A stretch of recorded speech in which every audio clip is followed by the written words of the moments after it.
आइए अब हम पढ़ते हैं किताब दिनियात से मौलाना सैयद अब्दुल आला मौदूदी की कुफ्र की हकीकत। कुफ्र की हकीकत यह है कि इसके मुकाबले में दूसरा इंसान वह है जो मुस्लिम पैदा हो और अपनी ज़िंदगी भर बेजाने बूझे मुस्लिम ही रहा, मगर अपने इल्म और अकल की क़ुव्वत से काम लेकर उसने खुदा को न पहचाना और अपने इख्तियार की हद में उसने खुदा की इताअत करने से इनकार कर दिया। ये शख्स काफिर है। कुफ्र की असली मानी छुपाने और पर्दा डालने के। ऐसे शख्स को काफिर इसलिए कहा जाता है कि उसने अपनी फितरत पर नादानी का पर्दा डाल रखा है। वह इस्लाम की फितरत पर पैदा हुआ है, उसका सारा जिस्म और जिस्म का हर हिस्सा इस्लाम की फितरत पर काम कर रहा है। उसके गिर्द वापिस सारी दुनिया इस्लाम पर चल रही है, मगर उसकी अकल पर पर्दा पड़ गया है। तमाम दुनिया की और खुद अपनी फितरत से छुप गई है। वह उस खिलाफ की सोचता है, उसके खिलाफ चलने की कोशिश करता है। अब तुम समझ सकते हो कि जो शख्स काफिर है वह कितनी बड़ी गुमराही में मुब्तला है। कुफ्र के नुकसानात। कुफ्र एक जहालत है, बल्कि असली जहालत कुफ्री है। इससे बढ़कर और क्या जहालत हो सकती है कि इंसान खुदा से नावाकिफ हो। एक शख्स कायनात के इतने बड़े कारखाने का रात दिन चलते हुए देखता है, मगर नहीं जानता कि उस कारखाने को बनाने वाला और चलाने वाला कौन है। वह कौन कारीगर है जिसने कोयले और लोहे और कैल्शियम और सोडियम ऐसी ही चंद चीजों से मिलाकर इंसान जैसी लाजवाब मखलूक पैदा कर दी।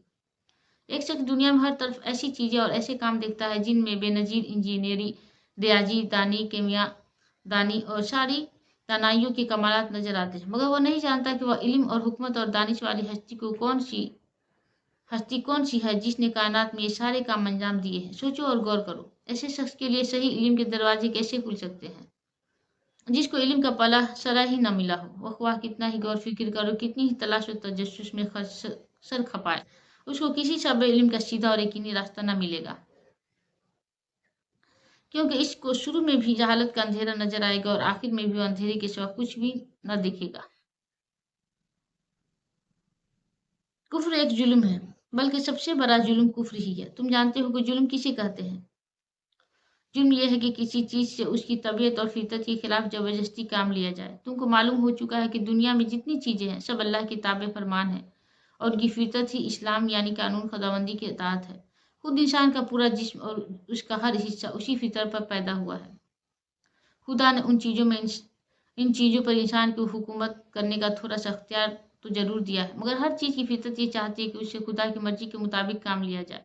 लेकिन जो शख्स कुफ्र करता है वह उन सब चीज़ों से उनकी फितरत के खिलाफ काम लेता है। वह अपने दिल में दूसरों की बुजुर्गी और मोहब्बत और खौफ के बुत बैठाता है, हालांकि दिल की फितरत ये चाहती है कि उसमें खुदा की बुजुर्गी, मोहब्बत और खौफ हो। वह अपने तमाम अज़ा से दुनिया की इन सब चीज़ों से जो उसके इख्तियार में है खुदा की मर्जी के खिलाफ काम लेता है, हालांकि हर चीज़ की तबीयत ये चाहती है कि उससे कानून खुदाबंदी के मुताबिक काम लिया जाए। बताओ, ऐसे शख्स बढ़कर और कौन जालिम होगा जो अपनी ज़िंदगी में हर वक्त हर चीज़ पर, हत्ता कि खुद अपने वजूद पर भी जुल्म करता रहे। कुफ्र सिर्फ जुल्म ही नहीं, बगावत और नाशुक्री, नमक हरामी भी है। जरा गौर करो, इंसान के पास खुद अपनी क्या चीज़ है? अपने दिमाग को उसने पैदा किया है या खुदा ने? अपने दिल, आंखों और अपनी जबान और अपने हाथ पाँव, अपने तमाम अज़ा को खुद खालिक है या खुदा? इसके गिर्द पेश जितनी चीज़ें हैं उनको पैदा करने वाला खुद इंसान है या खुदा है? उन सब चीज़ों को इंसान के लिए मुफीद और कारआमद बनाना और इंसान को उनके इस्तेमाल की क़ुव्वत देना इंसान का अपना काम है या खुदा का काम? तुम कहोगे ये सब चीज़ें खुदा की हैं, खुदा ही ने उनको पैदा किया है, खुदा ही उनका मालिक है, खुदा ही की बख्शिश से इंसान को हासिल है। जब असल हकीकत यह है तो इससे बड़ा बागी कौन होगा जो खुदा के दिए हुए दिमाग से खुदा ही के खिलाफ सोचे, खुदा ही के खिलाफ सोचने की खिदमत ले, खुदा के बख्शे हुए दिल में खुदा ही के खिलाफ ख्यालात रखे। खुदा ने जो आंखें, जो जबान, जो हाथ पाँव और दूसरी चीज़ें उसको अता की हैं उनको खुदा ही को पसंद और उसकी मर्जी के खिलाफ इस्तेमाल करे।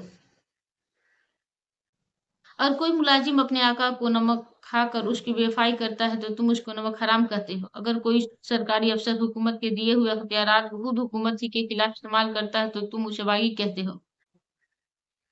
अगर कोई अपने महसन से दगा करता है तो तुम उससे एहसान फरामोश कहते हो। लेकिन इंसान के मुकाबले में इंसान की नमक हरामी, गद्दारी और एहसान फरामोशी की क्या हकीकत है? इंसान को कहाँ से रिस्क देता है? वह खुदा का दिया हुआ रिस्क ही तो है। हुकूमत अपने मुलाजिमों को जो अख्तियार देती है वो कहाँ से आते हैं? खुदा ही तो उसको फरमा रवाई की ताकत दी है। एहसान करने वाला दूसरे शख्स पर कहाँ से एहसान करता है? सब कुछ खुदा ही का तो बख्शा हुआ है।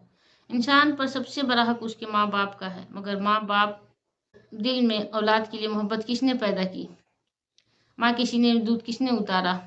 बाप के दिल में बात किसने डाली कि अपने गाढ़े पसीने की कमाई गोश्त पोस्ट के एक बेकार लोथरे पर खुशी खुशी लुटा दे और उसकी परवरिश और तालीम और तरबियत में अपना वक्त, अपनी दौलत, अपनी आसाइश सब कुछ कुर्बान कर दे। अब बताओ कि जो खुदा इंसान का असली महसन है, हकीकी बादशाह है, सबसे बड़ा परवरदिगार है, और उसके साथ इंसान कुफ्र करे, उसको खुदा ना माने, उसकी बंदगी से इनकार करे और उसकी अताअत से मुंह मोड़े, तो वह कैसी सख्त बगावत है। कहीं ये ना समझ लेना कि कुफ्र से इंसान खुदा को कुछ बिगाड़ता है। जिस बादशाह की सल्तनत इतनी बड़ी है कि हम बड़ी से बड़ी दूरबीन लगाकर भी वह अब तक ये मालूम ना कर सके कि वह कहाँ से शुरू होती है और कहाँ ख़त्म होती है। जिस बादशाह की ताकत इतनी जबरदस्त है कि हमारी ज़मीन और सूरज और मरीख और ऐसे ही करोड़ सैयारे उसके इशारों पर गेंद की तरह फिर रहे हैं। जिस बादशाह की दौलत ऐसी बेपाया है कि सारी कायनात में जो कुछ है उसी का है, उसमें कोई हिस्सेदार नहीं। जो बादशाह ऐसा बेनियाज है कि सब उसके मोहताज हैं। भला इंसान की क्या हस्ती है कि उसके मानने और ना मानने से ऐसे बादशाह को कोई नुकसान हो। उससे कुफ्र और सरकशी इख्तियार करके इंसान उसका कुछ भी नहीं बिगाड़ता, अलबत्ता खुद अपनी तबाही का सामान करता है। कुफ्र और नाफरमानी का लाजमी नतीजा ये है कि इंसान हमेशा के नाकाम नामुराद हो जाए। ऐसे शख्स को इल्म सीधा रास्ता कभी ना मिल सकेगा, क्योंकि जो इल्म खुद अपने खालिक को न जाने वह किस चीज़ को सही जान सकता है। उसको अकल हमेशा टेढ़े रास्ते पर चलेगी, क्योंकि जो अकल खुद अपने बनाने वाले को पहचानने में गलती करे वह और किस चीज़ को सही समझ सकती है। वो अपनी ज़िंदगी के सारे मामलात में ठोकरों पर ठोकरें खाएगा। उसके अखलाक ख़राब होंगे, उसकी तमदन ख़राब होगा, उसकी माशियत ख़राब होगी, उसकी मैशियत ख़राब होगी। खुद अपनी ज़िंदगी को अपने बुरे ख्यालात और अपनी शरारत और बदहाली से अपने लिए तल्ख करेगा। फिर जब वह इस दुनिया से गुजर कर आखिरत के आलम में पहुंचेगा तो वह सब चीज़ें जिन पर तमाम उम्र जुल्म करता रहा उसके खिलाफ नालिश करेंगी।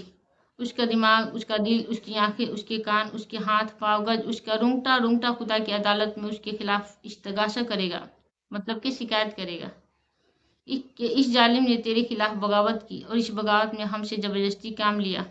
मतलब कि हाथ पाँव आँख कान हर चीज़ अल्लाह से शिकायत करेगा क़यामत के रोज़।